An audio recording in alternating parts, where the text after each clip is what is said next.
Lesson 101, multi-step absolute value inequalities. We need to remember this rule that if the absolute value of a number is less than a, then the actual value of k is going to be between negative a and a.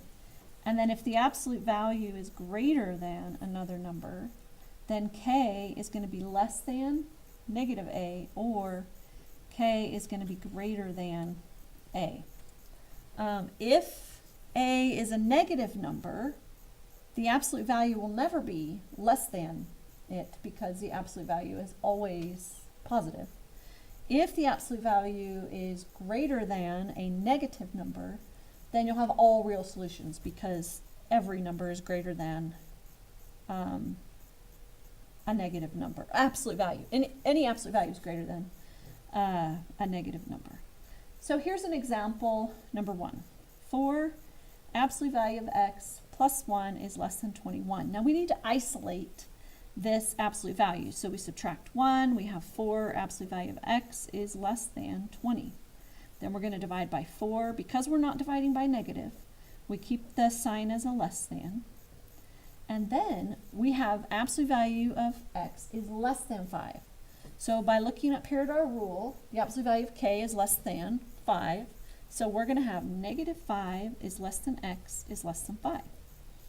And that's the solution to that one. So example 2, I should probably put example there. Okay.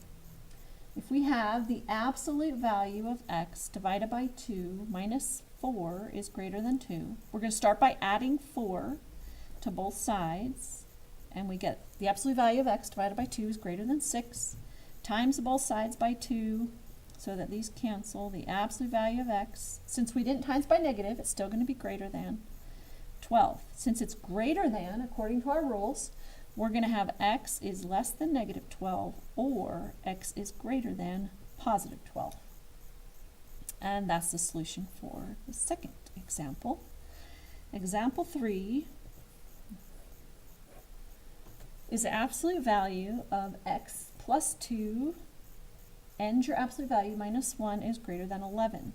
So if we add 1 to both sides, we have the absolute value of x plus 2 greater than, let's see, we added 1, 12.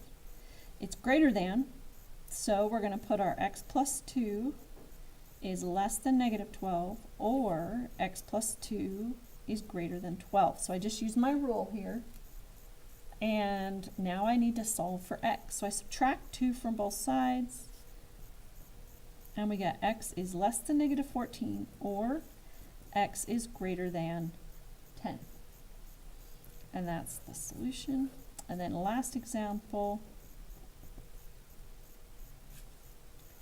is the absolute value of x divided by 2 plus 3 and absolute value, and then add 4 is less than or equal to 6. We're going to subtract 4.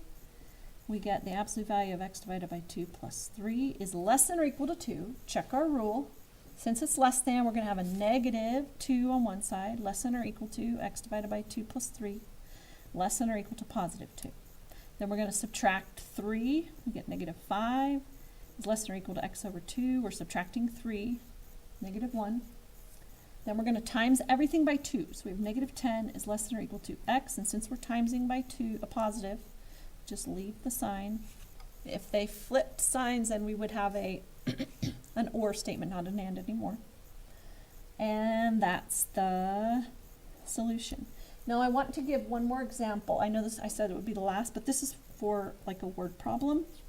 If, let's say you have a tire radius for some little bicycle or something, and it must not vary more than